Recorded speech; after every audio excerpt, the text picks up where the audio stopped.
As far as my own fishing plans are concerned, it's pretty simple really. I target whatever takes my fancy at that time. For a while now I've been on a lake pursuing perch with the mini jigging approach. I have done a couple of excursions elsewhere, but predominantly the one venue. But I just fancy doing some stickleback fishing, and that's where I'm off right now.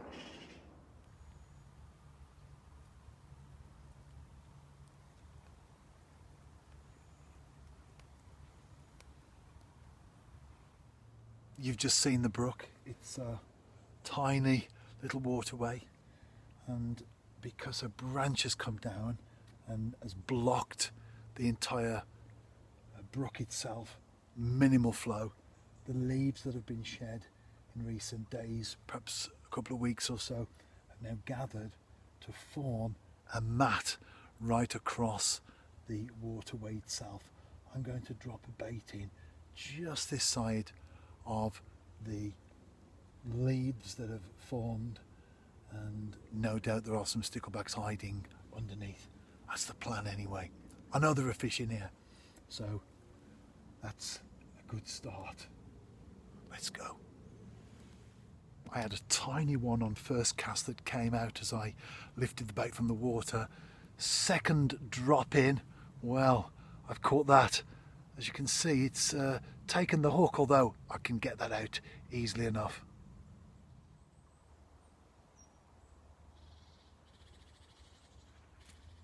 I'm catching a few, and they may not be big by any stretch of the imagination, but I'll tell you something, they are great fun, especially when you catch them by design as well.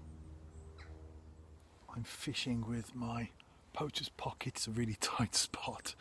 Just trying to make sure I don't get tangled while I show that.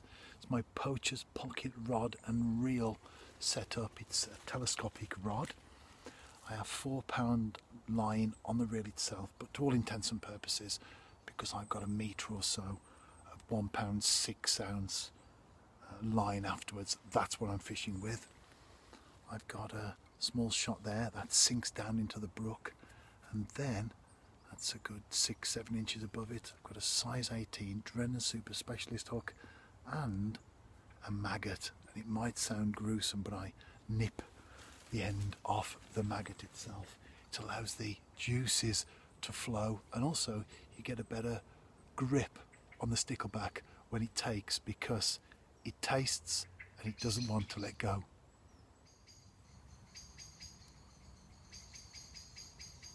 After a number of small to very small fish, that's the biggest of the session so far. And I say so far, I will be heading home soon. Just a short trip, one of those that you can do when you have a venue that's quite close to home. It's now getting quite dark. I'm keeping my eyes open for bullheads and loach. That's what you look for on these tiny little brooks, because if you can locate them, well, you found yourself something very special indeed. However, let's not underestimate stickleback, shall we? Because they too are wonderful fish in their own right. Do you target the many species? Check out this blog entry on my website, and you can post a comment right beneath the video that will appear on there as well. I look forward to hearing from you if you're also a mini species angler yourself. Right, I've got a few more casts to make anyway, and see if I can get me a few more fish on the bank. They're definitely getting bigger. Look at the size of that one. It's big enough anyway as a stickleback, but from a tiny brook, that's a very, very good fish indeed. I thoroughly enjoyed that. On my way back to the car now. Not sure what tomorrow will bring as far as fishing's concerned, because I am working at St George's Park. That's where the England FA is based. I've been there twice before to cover games involving teams within the England setup. So naturally, I'm looking forward to that one very much indeed. I will take some gear with me, so depending on what time I finish, hopefully I'll be able to get some fishing in.